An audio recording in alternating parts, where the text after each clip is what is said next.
আল্লাহ বলে, বান্দা আমার মতো দয়ালু মনিব থেকে কেড়ে তোরে আলাদা করে দিল। মা গাররাকা, আরে বান্দা আমার থেকে কেন আলাদা হলি? আমি কি অপরাধ করেছি?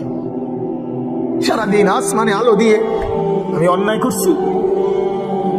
আজ আবার রাতের বেলা ঘুমের পরিবেশের জন্য অন্ধকার করে দিয়ে আমি অপরাধ করছি? মা গাররাক, এই যুবক, তোমার কাছে তোমার মালিক অপরাধ কি করছে বল না বেটা, বল। কেন সেজদা করলি না ভাইয়া? আল্লাহ তোমার কাছে কি অন্যায়টা করছে? কি অন্যায়, কি না দিছে মালিক? মা গাররাকা বিরাব্বিকাল কারীম, এটা আল্লাহর ডাক। আল্লাহ বলেন, বান্দা কে রে তোরে আমার থেকে আলাদা করলি? কেন রে তুই আমারে ছাড়লি? আমি কি দোষ করছি? হাদিসের মধ্যে আছে, লাইসা মিন ইয়াউমিন ইল্লা ইউরাদু আলা নবী সাল্লাল্লাহু আলাইহি ওয়াসাল্লাম আমালা উম্মতিহি গুদওয়াতান ওয়া আশিয়াতান। শোনো যুবক, আল্লাহর নবী বলেন প্রতিদিন দুইবার, সকালে একবার, সন্ধ্যায় একবার, আমার উম্মতের আমল আমি রাসূলের সামনে ফেরেশতারা পেশ করে। হায় হায়, নবীর সামনে তোমার নাম উচ্চারণ হয়, ফেরেশতা বলে, ইয়া রাসূলুল্লাহ, একটা সিজদা দেয় নাই, একটা সিজদা দেয় নাই। আল্লাহর নবী তখন বলে, হায় আমার উম্মত, আমার 23টা বছরের দিবানিশির এই মেহনতের কোনো কদর করলি না? 23 বছরের আমার এত কষ্টের কোনো কদর হলো না? হাসরের ময়দানে নবী, দোস্ত শুনেন, হাসরের ময়দানে আল্লাহর নবী তার পিঠ দেখাবে, পিঠ, নবী তার পিঠ দেখাবে, পিঠ দেখায়া বলবে, উম্মত দেখ আমার পিঠ, চালনির মতো ছিদ্র ছিদ্র করে ফেলছি। তায়েফের বাচ্চারা যখন আমার পাথর মারছে, ওই পাথরের আঘাত সইতে গিয়ে। সেদিন দেখবেন, সেদিন বুঝবা যুবক, নজন, তোমাদের জন্য কাদার কেউ নাই, তোমাদের জন্য ভাবার কেউ নাই। মা বাপ ছেড়ে দিছে তোমারে, যা বাবা নষ্ট হয়ে যা। আহা, মোবাইলের হাতে ছেড়ে দিছে তোমারে, নষ্ট বন্ধুদের হাতে ছেড়ে দিছে তোমারে, যা বাবা পেটের ভুক লাগলে ভাত খাইয়ে যাইস, বাকি টাইম নষ্ট হয়ে যা। অভিভাবক ছেড়ে দিছে সন্তান, দুপুর বেলা বের হইছে রাত 10টা পর্যন্ত, কারো কোনো পেরেশানি নাই। মা বাবার, ছেলেটা কি হচ্ছে, কার সাথে উঠতেছে, বসতেছে, খাইতেছে, চলতেছে, কারো কোনো পেরেশানি নেই।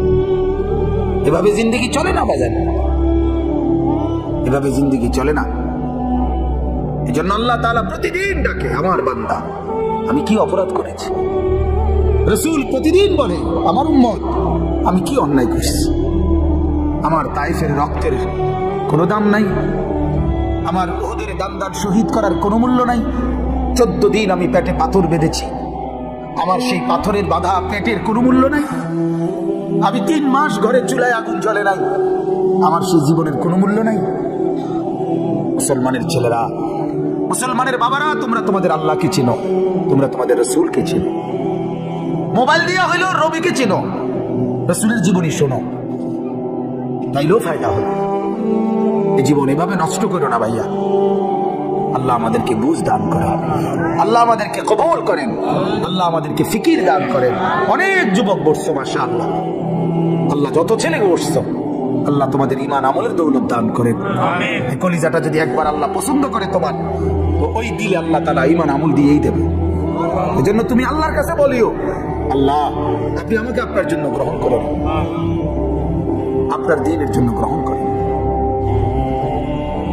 চলেন, আমি যে আয়াত পড়ছি এই আয়াতে আল্লাহ তাআলা বলেন,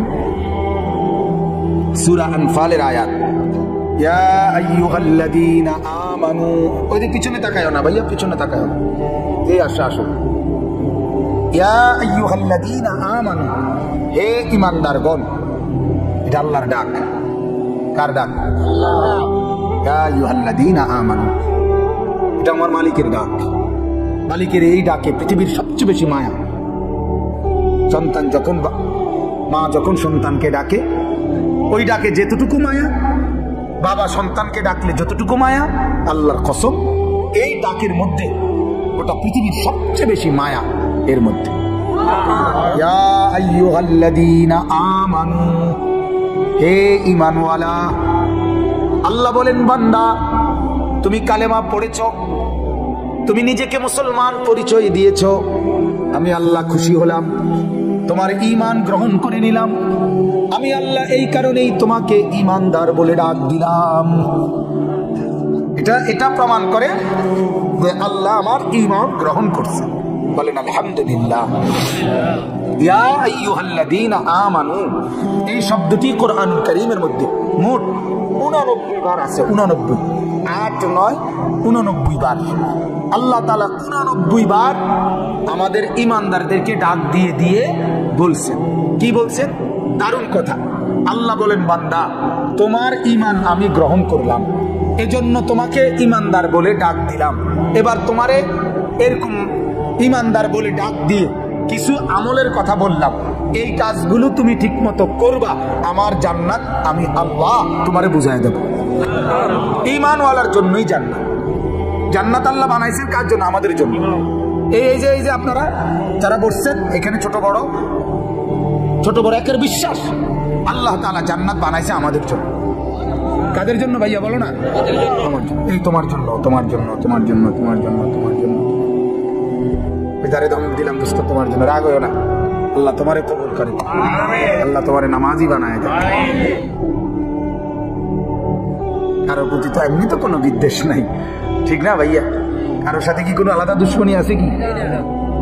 তো আল্লাহ তাআলা বলেন ঈমান আমি গ্রহণ করলাম, ঈমানের বিনিময়ে জান্নাত। যত লোক ঈমানদার আল্লাহ তাআলা বলেন আমার জান্নাত তোমাদের জন্য। সুবহানাল্লাহ। ঈমানবিহীন জান্নাতে যাওয়ার কোনো কি নাই, সুযোগ নাই। জান্নাতে যাওয়ার জন্য প্রথম শর্ত হলো কি থাকা? ঈমান থাকা। ঈমান থাকা, ঈমান। এটা মজার কথা শুনেন, আমাদের খতিবে আজম মুনাজিরে জামান আল্লামা নুরুল ইসলাম অলিপুরি দামাত বারাকাতুহু হযরতের বয়ানে আমি শুনছি। হযরত বলেন হাসরের ময়দানে আল্লাহ তাআলা প্রত্যেকটা বান্দার আমল মিজানের পাল্লার মধ্যে মাপবেন। এটা জানেননি? মিজানের পাল্লাতে যে আমাদের আমল মাপা হবে, এটা শুনছেন? এই মাপাটা কিরকম এটা হুজুরের সবচেয়ে সুন্দর আমি ওনার থেকে বুঝছি। হুজুরে বলেন যে এই মিজানের পাল্লায় ঈমানদারের নেক আমল আর ঈমানদারের আমল আল্লাহ তাআলা দুইবার মাপাইবেন। কয়বার? এক নম্বর হলো যে ঈমান, এটা যদি থাকে, কারো যদি এক জাররা, এক বিন্দু পরিমাণও ঈমান থাকে, তাহলে এই ঈমান একটা নেক কর্ম, মানে এটা একটা নেক কাজ। ঈমানটাই একটা কি আমল? নেক আমল। কথা বুঝছেন? এটা একটা নেক কাজ। তো আল্লাহ পাক রব্বুল আলামিন এক পাল্লার মধ্যে তার পুরা জিন্দেগীর গুনাহ এটার মধ্যে উঠাবে, আরেক পাল্লার মধ্যে প্রথমত শুধুমাত্র ঈমানটা, এটা একবারে বিন্দু পরিমাণ হবে, সরিষার দানা, মিসকালা হাব্বাতিন মিন খারদাল। কোরআনেও আছে, হাদিসেও আছে, আল্লাহ বলছে, নবীজিও বলছে, সরিষার দানা পরিমাণ ঈমানটুকু যারা আছে, এটাই আল্লাহ তাআলা আরেকটা পাল্লার মধ্যে ফেরেশতারা রাখবেন। তাহলে এক পাল্লার মধ্যে কি? গুনাহ, আরেক পাল্লার মধ্যে শুধু ঈমানটা। এই শুধু ঈমানটা রাখার কারণে গুনার পাল্লা যদি 7 আসমানের চাইতে ভারী হয়, গুনার পরিমাণ যদি 7টা পৃথিবী বরাবর হয়, তারপরেও এই ঈমানের এই সামান্যটুকু সমস্ত গুনার পাল্লার চাইতে ঈমানের পাল্লা ভারী হবে। আর ফেরেশতা ঘোষণা দিবে, তুমি চিরস্থায়ী জাহান্নাম থেকে মুক্তি পাইলা, খুলুদ ফিন্নার, অর্থাৎ তুমি চিরস্থায়ী জাহান্নামী হবে না। এখন ফেরেশতা বলবে, তবে দাঁড়াও, তোমার ফয়সালা এখনো শেষ হয়েছে না। প্রথমত তুমি এই নিশ্চয়তা পাইলা যে তুমি চিরস্থায়ী কি না, জাহান্নামী না। তবে এখনই ডাইরেক্ট জান্নাতে যাইবা নাকি একটু ঘুরাইন লাগবে, এইটা একটু কাম বাকি আছে। তখন ওই ঈমানটাকে সরাইয়া তার বাকি যত নেক আমল নামাজ, রোজা, হজ, যাকাত, ওযু, গোসল, দান, সাদাকা, জিকির, তাসবিহ, তেলাওয়াত, আর নেক আমল আছে না, এই নেক আমলগুলো এবার ওই পাল্লাতে রাখা। এই পাল্লিতে রাখলে ঈমান, আরে নেক আমল এইবার আবার টান দিবে, আবার টান দিলে এইবার যদি নেক আমলের পাল্লা গুনার পাল্লার চাইতে ভারী হয় তো এখনই জান্নাত। মানে এক ঈমানের কারণে তো প্রথমে কি হয়ে গেছে, বরাদ্দ আসিল, এখন বাকি নেকের পাল্লা গুনার চাইতে কি ভারী। এইবার আল্লাহর পক্ষ থেকে ফেরেশতারা বলবে তুমি ডাইরেক্ট এদিক দিয়ে এদিকে গিয়ে উঠবা, উঠলেই দেখবে জান্নাত, মানে ডাইরেক্ট জান্নাত। আর যার নেকিগুলো রাখার পরে গুনার পাল্লা ভারী হবে তাকে বলা হবে তুমি প্রথমত জাহান্নামে যাও, জাহান্নামে এই গুনার সমপরিমাণ শাস্তি ভোগ করার পর তারপরে ওই যে প্রথম ঈমানটুকু থাকার কারণে ওইটুকুর কারণে তুমি জান্নাতি হবা, তো তবে আযাব ভোগ করে এরপরে ওই ঈমানের কারণে তোমাকে আবার জান্নাতে নিয়ে আসা হবে। তাহলে ঈমান কত বড় নিয়ামত। ঈমান এক নম্বরে প্রথমত ঈমানের সাথে নেক আমল যদি ভারী হয় তাহলে সরাসরি জান্নাতে নিয়ে যাবে। আরেকবারে ঈমানের সাথে যদি গুনার পাল্লা ভারী হয় তাহলে জাহান্নামের আযাব ভোগ করাইয়া হলে ঈমান তাকে জান্নাতে আনবেই আনবে। এখন এখানে দুই কথা আমাদের আপনাদের জন্য আমার। এক কথা হইল সর্বদাই খেয়াল রাখা ঈমান যেন আমার চলে না যায়। এটা সর্বোচ্চ একজন মানুষের সবচেয়ে বেশি খেয়াল রাখা দরকার, ঈমান যেন আমার চলে না যায়। আমার শাইখ আল্লামা মুফতি মুশতাকুর নবী সাহেব বলে মাঝে মাঝে বুকে হাত দিয়ে বলা দরকার, নিজের ঈমান পরীক্ষা করা দরকার। আছে তো ঈমান, চলে গেল না তো, হারায় গেল না তো, ঈমান কিন্তু চলে যায়। ঈমান কি হয়ে যায়? চলে যায়। কুফরি করলে ঈমান চলে যায়, শিরিক করলে ঈমান কি হয়ে যায়? ক্ষতিগ্রস্ত চলে যায়। তাহলে এই জন্য একজন মুমিনের উচিত, একজন মুসলমানের উচিত নিজের ঈমানের পাহারাদারি করা, যেন আমার ঈমান চলে না যায়, কুফরি যেন না হয়। কিন্তু আমরা দুর্ভাগ্য হলো ঈমান যায় কেমনে, কুফরি হয় কিভাবে, শিরিক হয় কিভাবে, এটাও তো আমরা জানি না। ইসলামকে তো আমরা এত সহজ মনে করি, এত সস্তা মনে করি। আমরা অনেক মানুষ মনে করে এই যে হুজুররা এত কিছু লইয়া কি করে, হুজুররা বহুত লোক আছে যে হুজুররা কেন বাংলা, অঙ্ক, ইংরেজি, পদার্থ, জীব বিজ্ঞান, রসায়ন বিজ্ঞান, পৃথিবীর এই অত্যাধুনিক যান্ত্রিকতার এই যুগে এগুলো কেন পড়ে না? হুজুররা করে কি সামান্য একটু কোরআন শরীফ আর মসজিদের ইমামতি, এটুকু নিয়েই ব্যস্ত আছে কেন? আহা, বদনসিব, বদনসিবে মনে করছে কোরআন মানে এই সামান্য একটু শুধু পড়ার, কোরআন মানে এটা তেলাওয়াতেরই শুধু কিতাব। অথচ এই কোরআন যে জামিউল উলুম, পৃথিবীর সমস্ত জ্ঞানের মূল ভান্ডার এই কোরআন। তাহলে আল্লাহর কসম, ভারতের এক বড় বুজুর্গ ছিলেন সৈয়দ আবুল হাসান আলী আন-নদভী রাহমাতুল্লাহ আলাইহি, তিনি বলেন পৃথিবীর সবাই অবসর পেতে পারে কিন্তু আলেম দ্বীন যারা, মাদ্রাসায় পড়ে যারা, আল্লাহর কোরআন আর রাসূলের সুন্নাহ পড়ে যারা, তাদের 24 ঘন্টায় কোনো অপশন নাই। কারণ জীবনের যত শাখা, মাদ্রাসার দায়িত্ব, আলেমের দায়িত্ব সকল শাখায় দিক নির্দেশনা দেওয়া। চাকরি, ব্যবসা, লেনদেন, কৃষি, ক্ষেত খামার, আয় রোজগারের যত মাধ্যম, মানুষের জীবন চলার যত মাধ্যম, লেনদেন, সামাজিকতা, আচার অনুষ্ঠান, বিশ্বাস, ইবাদত, আমল, হাঁটা চলা, খাওয়া পড়া, আহার নিদ্রা, হাসি কান্না, রাত দিন, ওযু গোসল, যা কিছু আছে সমস্ত ব্যাপারে মানুষকে দিক নির্দেশনা দেওয়া একমাত্র উলামায়ে কেরামের দায়িত্ব।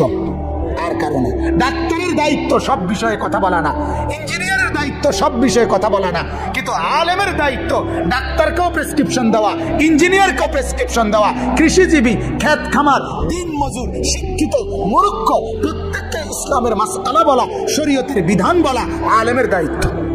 তাহলে এত বড় ভারী জিম্মাদারি যার কাঁধে, তার আবার অবসর কিসের?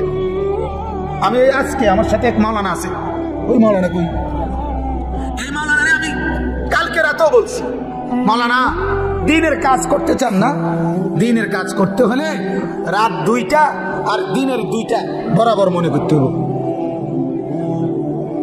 রাতের 2টা এবং দিনের 2টা বরাবর মনে করবেন যে ইমানদারের আলেমে দ্বীনের কোনো অপশন নেই। রাত 2টায়ও দিনের 2টায়ও উম্মত যখনই দ্বীনের জন্য কোনো তাকাজা পেশ করবে রেডি থাকতে হবে। এটা হলো আমাদের জিন্দেগি। অতএব আমি আপনাদের কাছে এটা বুঝাইতে চাইলাম, ঈমানের ব্যাপারে আমরা অবশ্যই জানা দরকার। কি কারণে আমার কুফরি হয়, কি কারণে আমার শিরিক হয়? আমাদের কাছে এই দ্বীনের তালিম তো নাই, তালিম নাই। আমরা বহু মুসলমান নিজেদেরকে স্বাভাবিকভাবে মুসলমান মনে করি।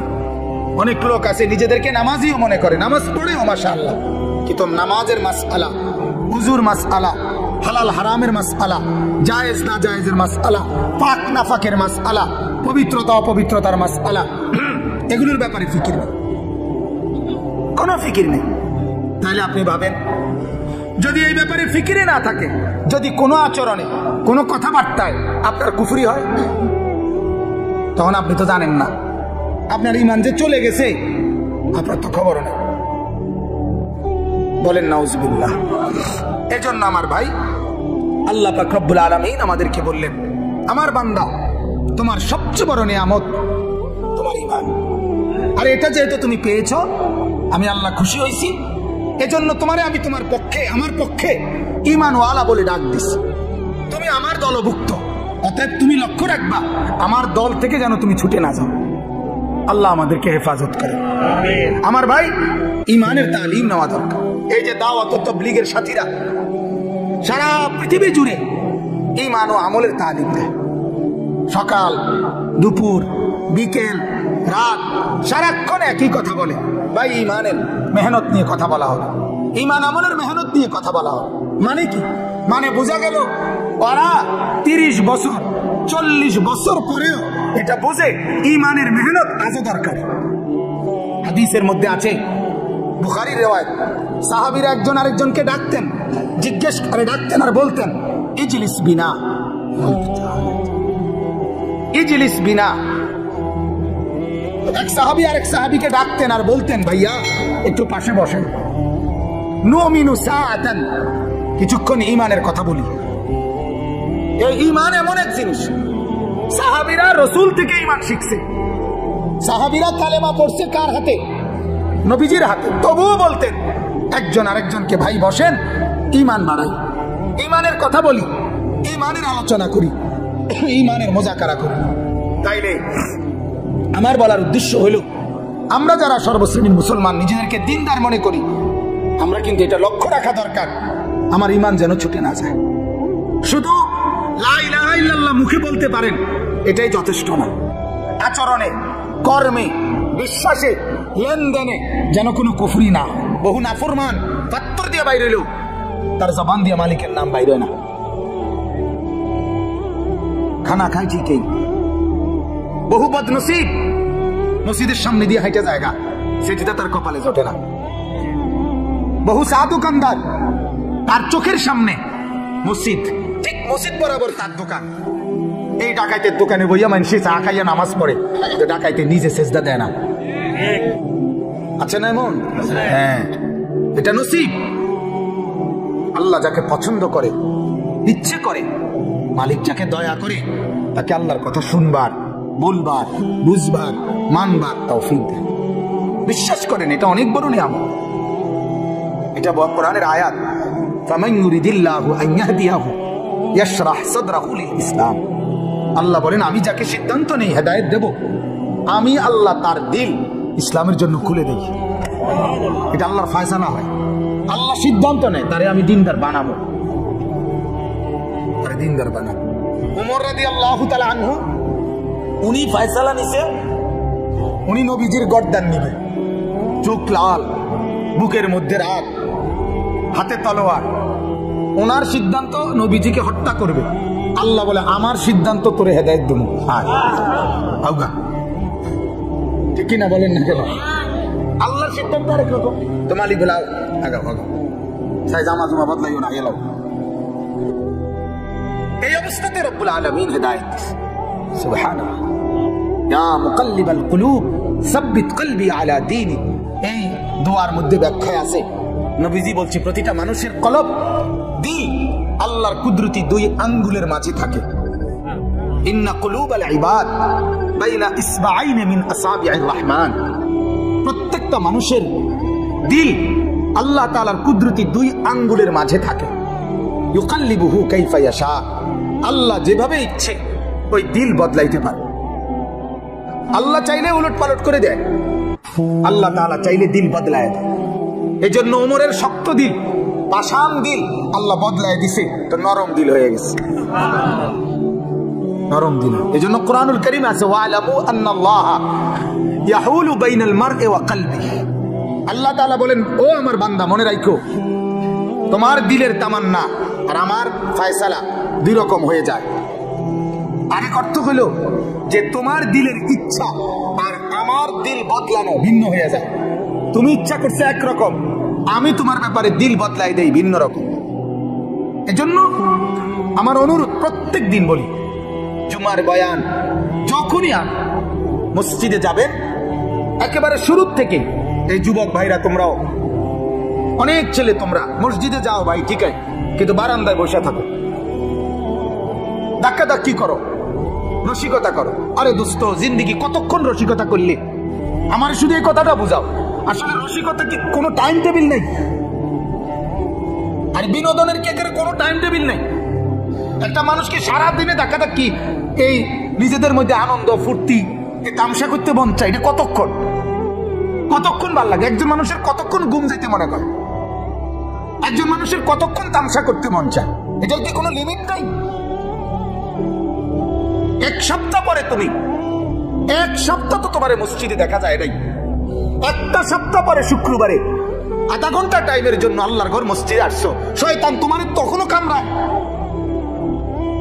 ইবলিস কি তখন তোমার তখনও ছাড় দেয় না? তখনও তুমি বারান্দাত বসে বসে ধাক্কাধাক্কি করো, ঠেলাঠেলি করো। আশ্চর্য কথা, মানে আল্লাহর কথা কখন শুনবা ভাইয়া? আখিরাতের কথা কখন শুনবা? কেমনে বললে বুঝবা? কিভাবে বললে বুঝবে? এরা অনেক মুরব্বী আছে, এই মুরব্বী, অনেক কিছু মুরব্বীরও আছে বদভ্যাস, বসে বসে মসজিদে গিয়া ইমাম সাহেব জুমার বয়ান করে, সামনের কাতার দখল করে থাকে, কিন্তু বইবে এমন জিমা এরম করে, জিমান কেন? আমার মসজিদে তাকে কোন বুড়া 200 বছরের বুড়াও জিমাই তার জিমানের সিস্টেমে নেই, ডরেও তো চোখ বন্ধ করে না,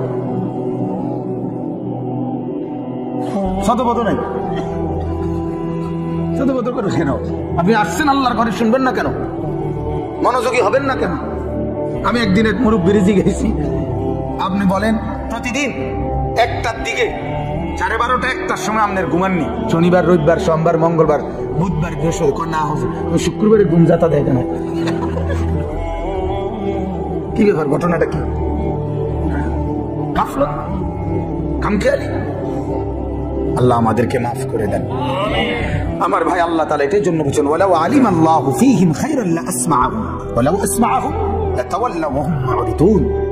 আল্লাহ তাআলা এটা বহুত বড় ইহসান মালিকের। আল্লাহ বলেন, আমি চাইলে শুনাই, আমি মহব্বত করলে হেদায়েত দেই, আমি আল্লাহ পছন্দ করলে আমার রাস্তায় টেনে নিয়ে আসি। আল্লাহু ইয়াজতাবি ইলাইহি মান ইয়াশা। আল্লাহ বলেন, আমি যাকে পছন্দ করি, ইচ্ছা করি, আমি তাকে টেনে, জজব মানে হলো তাই না নিয়ে আসি, আকর্ষণ করে আমি আমার দিকে নিয়ে আসি। সুবহানাল্লাহ। সে যায় উল্টো দিকে, আমি আল্লাহ টেনে নিয়ে আসি আমার দিকে। সুবহানাল্লাহ। আরেকটা হলো ওয়াহদি ইলাইহি মান ইউনিব। আল্লাহ বলেন, আমার রাস্তায় একটু যদি কেউ আগায়, আমি আল্লাহ তার চাইতে বেশি গতিতে আমি আল্লাহ তাআলা তাকে এগিয়ে হেদায়েত দিয়ে দেই। এটার উদাহরণ আমরা ওস্তাদদের মুখে এভাবে শুনছি যে মা যখন তার ছোট ছেলেকে হাঁটা শেখায়, বাচ্চাকে, তখন মা একটু দূরে বাচ্চাটাকে দাঁড় করাইয়া এরপরে এই পাশ থেকে মা বলে, আব্বু আসো, আসো আসো আব্বু, একটু আসো। তো বাচ্চা 2 কদম 3 কদম দিয়েই বাচ্চাটা পড়ে যায়, ঠিক না? মা তখন দৌড়াইয়া গিয়া মহব্বত করে আদর করে কোলে তুলে নেয়, এরপরে আদর করে চুমা দেয়। রব্বুল আলামিন যখন বলে, আমার বান্দা আমার রাস্তায় 2-4 কদমে আগাও, 2-4 কদম আগাইলেই আমি আল্লাহ নিজে আগায় গিয়ে তোমার কোলে তুলে নেব, আদর করবো, আমি আদর করবো। আমার শায়েখ আল্লামা মুফতি মুশতাকুর নবী সাহেব বলে, বান্দা যখন সেজদা করে আল্লাহ তখন বান্দাকে আদর করে যেন পিঠে এবং মাথায় হাত বুলায় দেন। হাত বুলায়, আনিস আসছো না, সেজদা করলাম, খুশি হইলাম, আদর করে বুলায়। আল্লাহর পেয়ারা বান্দারা মালিকের স্পর্শ পায়, সুবহানাল্লাহ, মালিকের স্পর্শ পায়, মালিকের অস্তিত্ব কলিজার মধ্যে অনুভব করে, দিলের মধ্যে অনুভব করে। হাদিসের মধ্যে আছে রাসূলুল্লাহ সাল্লাল্লাহু আলাইহি ওয়াসাল্লাম একদিন নামাজের মধ্যে তেলাওয়াত করতেছিলেন। নামাজে কোরআন শরীফ পড়ে না, তেলাওয়াত অবস্থায় একটু সামনে আগায় গেছে, আবার পিছায়া পড়ছে। নামাজ শেষ করছে আর সাহাবীরা জিজ্ঞেস করলেন, ইয়া রাসূলুল্লাহ কি করলেন এটা, তো আগায় আবার পিছায়া গেলেন। আল্লাহর নবী বলেন, সাহাবীরা জান্নাতের ফলের কথা, জান্নাতের এই আয়াত যখন পড়তেছিলাম তো আমি দেখছিলাম যে জান্নাতের ফলের গাছ আমার সামনে দাঁড়ানো, এই জন্য একটু আগায় গেছিলাম, মন চাইছিল ফলের একটা থোকা খুলুম, মানে ছিড়ালুম, আবার ভাবলাম এটা তো দুনিয়া, এই জন্য ছিড়ি নাই আর আবার পিছায় পড়ছি। মানে এমন ভাবে দেখছে, এমন ভাবে দেখছে। আল্লাহ রাসূল সাল্লাল্লাহু আলাইহি ওয়াসাল্লামের সাহাবীরা বলতেন, রাসূলুল্লাহ সাল্লাল্লাহু আলাইহি ওয়াসাল্লাম যখন সিজদা দিতেন, সাহাবীরা বলেন আমরা শুনতাম, নাসমাউ লাহু আজিরান কাআজিরিল মিরজান। আল্লাহর নবীর সাহাবীরা বলেন ডেকচির মধ্যে পানি গরম করিলে, উতরাইলে যেরকম ডগডগ আওয়াজ করে, গড়গড় আওয়াজ করে, সাহাবীরা বলেন আল্লাহর নবী সিজদার মধ্যে এভাবে কাঁদতেন, আমরা তার কলিজার ভেতরে এই ডেকচির উত্তপ্ত গরম পানির ডগডগে আওয়াজের মতো শুনতে পেতাম। কি নামাজ পড়তেন, কেমন সিজদা করতেন। আল্লাহর নবীর স্ত্রী আম্মা জান আয়েশা রাদিয়াল্লাহু তাআলা আনহা বলেন, মাঝে মাঝে আল্লাহর নবী যখন সিজদা করতেন তাহাজ্জুদে, রাত গভীরে, এত লম্বা সিজদা করতেন, এত লম্বা সিজদা দিতেন, হযরত আয়েশা বলেন আমি ভাবতাম হায় তিনি ইন্তেকাল করলেন কিনা, তিনি মারা গেলেন কিনা। তো আমি নিজেই নিজে রাসূলুল্লাহ সাল্লাল্লাহু আলাইহি ওয়াসাল্লামের পায়ের আঙ্গুলে হাত দিয়ে মানে অনুভূতি চাইতাম জীবিত আছে কিনা। এত লম্বা সিজদা দিতেন, এত লম্বা সিজদা দিতেন। এজন্য ভাইজান আমার বাপ, এটা অনুভূতির ব্যাপার। আল্লাহর রাস্তায় আসতে পারা, আল্লাহর কথা শুনতে পারা, দ্বীনের আয়োজন করা, আল্লাহর কথা বলতে পারা, কোরআনের একটা মজলিসের ইন্তজাম করা, হ্যাঁ, অনেক বড় ইহসান ও করম ছাড়ার কিছু। তোমার দ্বারা আল্লাহ তাআলা একটা ভালো কাজ করাইছে, যে ছেলেরা করছে মাশাআল্লাহ। শামীম ভাই আমারে আবদার করে বলছে, মূলত ওনার আবদারের কারণে আমি এই সময়টুকু মিলাইছি। তো মহব্বত করে বলছে যে, উনি নিজেই বলছে যে ছেলেরা, ছোট ছোট ছেলেরা আয়োজন করে, আমি সবার জন্য দোয়া করি আল্লাহ তাআলা আমাদের এই নওজোয়ানদেরকে আগামী দিনে ইমাম মাহাদির সাথে অন্তর্ভুক্ত করুক। বলেন আজ মাহাদির পক্ষেই লোক দরকার, দোস্ত।